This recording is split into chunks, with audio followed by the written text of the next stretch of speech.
A massive fight for Australian UFC fans. Featherweight's current finalist wants to step up to lightweight and challenge their finalist Islam Makhachev for the lightweight title. Talks on social media between the two seem to strongly encourage that both fighters want to pursue this fight.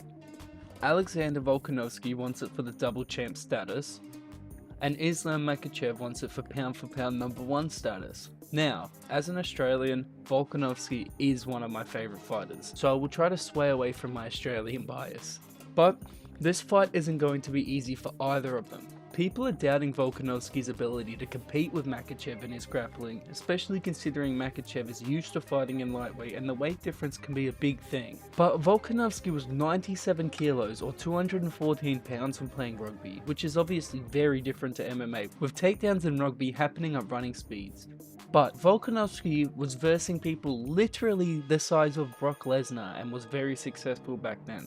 I don't think the problem for Volkanovski this fight will be the weight change. I think it will come down to the fact that Islam Makhachev is just a different breed of fighter altogether. The guy is an absolute beast.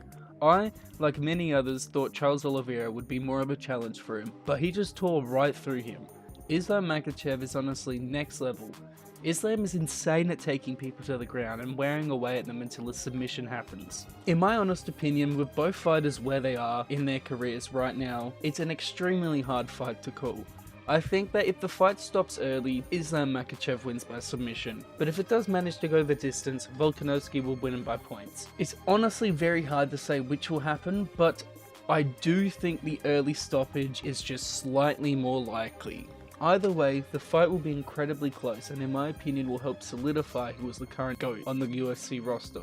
This bout is probably going to be both of the fighters' toughest challenges, but still, go Volkanovski.